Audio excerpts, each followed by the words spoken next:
আজ শুক্রবার 5ই আষাঢ় 2025 সালের 20শে জুন, কুম্ভ রাশি, কুম্ভ লগ্ন, অ্যাকোয়ারিয়াস সাইন জাতক জাতিকাদের আজকের দিনটি কিন্তু এক প্রকার বেশ কাটতে চলেছে।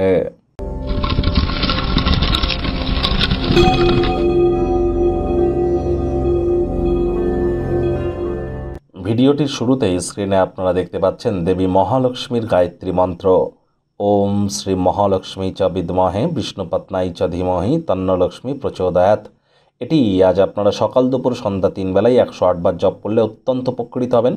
বিশেষভাবে যারা আর্থিক কষ্টের মধ্য দিয়ে যাচ্ছেন এবং বিবাহের যোগ্যা হয়েছেন কিন্তু বিবাহ হচ্ছে না, তাদের ক্ষেত্রে কিন্তু এই মন্ত্রটি অত্যন্ত গুরুত্বপূর্ণ। ওই বৃহস্পতিবার করে কিন্তু লক্ষ্মীর পাঁচালি পড়ে কোনো লাভ হবে না, শুক্রবার আজ পড়ুন, এটি আপনাদেরকে বহুলাংশে উপকৃত করবে। আর এর সাথে সাথে যারা মহিলা আছেন, সারাটা দিন আপনারা নিরামিষ খাদ্য খাবার খেয়ে সন্ধেবেলার সময় স্নান আদি সেরে সাজুগুজু করে আপনারা লাল বা সাদা এই দুই কালারের মধ্যে যে কোনো কম্বিনেশনের ড্রেস পরে লাল আসনে বসে লক্ষ্মীর পাঁচালি আপনারা পাঠ করুন, এটি আপনাদেরকে বহুলাংশে উপকৃত করবে। স্নানের জলে হাফ কাপ কাঁচা দুধ, গোলাপ জল অথবা আতর ইত্যাদি দিয়ে স্নান করতে পারেন। রেগুলার বডিতে আপনারা বডি স্প্রে ইউজ করুন, এখানেও কিন্তু আপনাদের আর্থিক সমৃদ্ধি ঘটবে। দুপুরবেলা খাদ্য খাওয়ার সময় লাঞ্চ করবার আগে ভাতের সাথে অন্তত 3-4 ফোঁটা ঘি মেখে তারপরে খান, পূর্ব দিকে মুখ করে বসে খান, এটিও আপনাদের আর্থিক শ্রীবৃদ্ধির জন্য মজবুতি প্রদান করতে চলেছে। ভাগ্যমিটার আজ আপনাদের বলছে 7 আউট অফ 10, ভাগ্য আপনাদের অনুকূলেই থাকবে, তবে অর্থগত ব্যাপারে আপনাদেরকে একটু সাবধানতা অবলম্বন করেই চলতে হবে। কল্যাণকর একটি দিন, দীর্ঘদিনের পুরনো রোগশোক থেকে আজ মুক্তি পাওয়ার দিন, পরিত্রাণ পাওয়ার দিন। অর্থগত ব্যাপারে ব্যয়বহুল একটি দিন, খরচ বাড়বে। নতুন উদ্যোগ পরিকল্পনার পাশাপাশি নতুন নির্মাণ কার্যকে আজ পিছিয়ে দিন।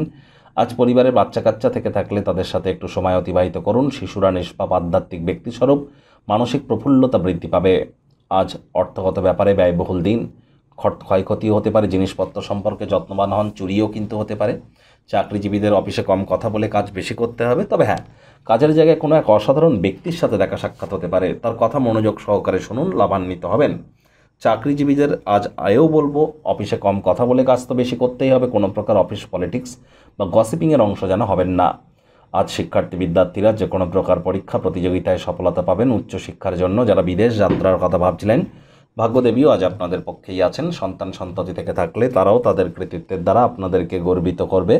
হাউস ওয়াইফদের জন্য দিনটি এক প্রকার বেশ। প্রেমিক প্রেমিকা, স্বামী স্ত্রী উভয়ের ক্ষেত্রেই বলবো, ফুল ফুটুক আর না ফুটুক, আজ আপনাদের প্রেমের বাগানে বসন্ত। দিনটিকে যতটা সম্ভব রোম্যান্টিক করে তোলা যায় সেই প্রচেষ্টাই আপনাদের জারি রাখা উচিত। অবিবাহিতদের বিবাহের যোগ পরিলক্ষিত হচ্ছে। যারা প্রেমে পড়েননি তাদের জীবনে স্বপ্নের নারী বা পুরুষের আগমন আজ কিন্তু হতেই পারে, একটু প্রচেষ্টা আপনাদেরকেও করতে হবে। শত্রুপক্ষ বিরোধী পক্ষ আজ কিন্তু খুব একটি শক্তিশালী থাকছে না। আজ পরিবার, বাচ্চা কাচ্চা, বন্ধুবান্ধবদের সাথে আবারও বলছি, যদি সময় অতিবাহিত করতে পারেন শক্তির পুনঃসঞ্চয় কিন্তু করতে পারবেন। প্রাকৃতিক সৌন্দর্য দেখে স্তম্ভিত হয়ে যেতে পারেন, তাই নেচারের মধ্যে একটু সময় অতিবাহিত করুন।